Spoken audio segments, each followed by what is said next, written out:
Selamünaleyküm. Darbeler, FETÖ ve 15 Temmuz isimli panelimize hoş geldiniz.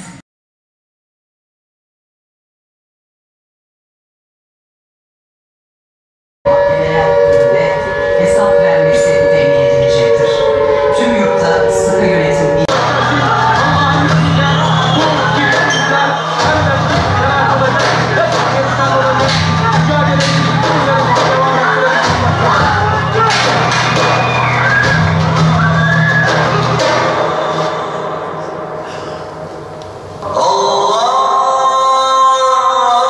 FETÖ hayatın her alanını işgal etti. Ama nasıl işgal etti? Nasılsız? Yani rektör beyi, işte milletvekilini, iş adamını, herhangi bir elinde maddi veya istihbari bilgi manada. Çünkü FETÖ paraya ve istihbara aç bir örgüttür. Yani FETÖ yapan bu iki unsurdur. Ve her şey bunun etrafında şekillendi. Öyle bir örgüt ki kendi elemanların dahi özel hayatlarını, her şeyini kontrol etmek ister ve sürekli takip ederdi.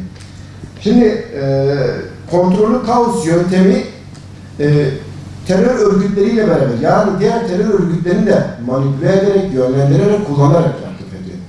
PKK'yla dirsek teması ve işbirliği oldu. İspatlayabilirim. DAEŞ'le oldu. DAEŞ-KPC oldu.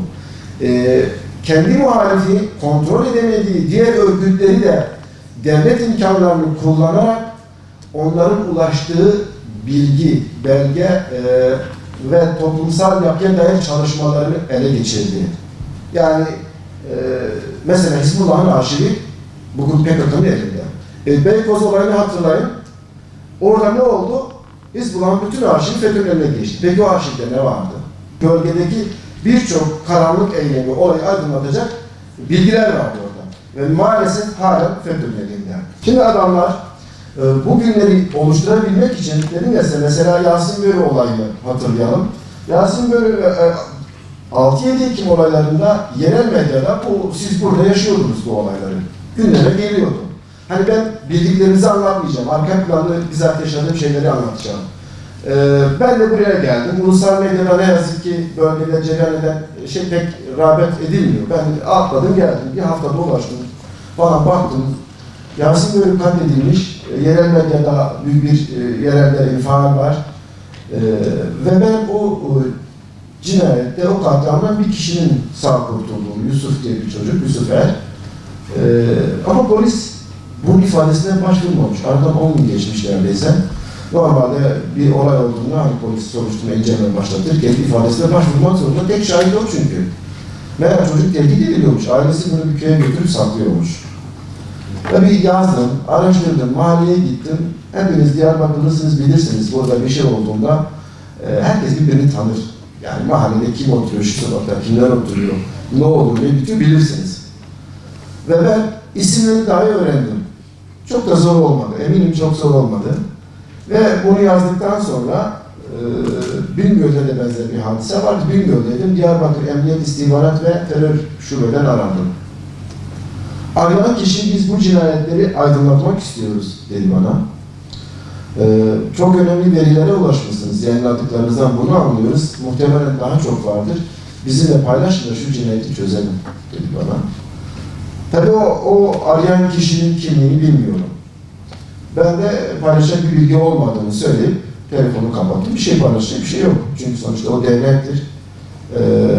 Onun ulaşamayacağı bir şey benim bir şey yapamam yani. Ancak yazarım ulaştığımı ve yazmıştım da. Akabinde öğrendim ki bizzat FETÖ'cülerdi bunlar.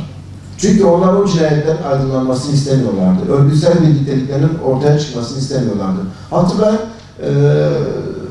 155 polis imdat aranırdı. Ama karşılık bulmazdı. Hatta gazetelerde yazmadım, televizyonda anlatmadım. Birçok aileye gittim.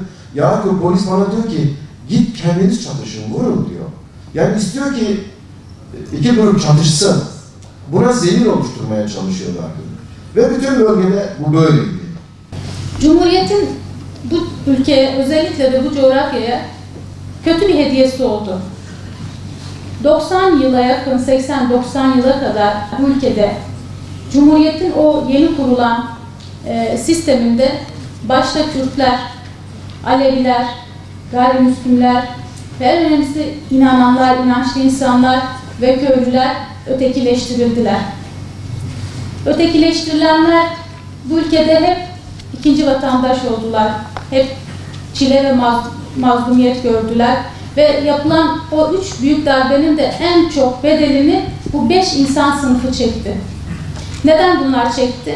12 Eylül irtica okladı, Müslümanları içeri koydu. 12 Eylül Kürtler çok ileri gitti, Diyarbakır cezaevi doldurdu. 27 Mayıs aynı şekilde yine bu 5 insan sınıfının insanlarından koparılarak darbeler yapıldı.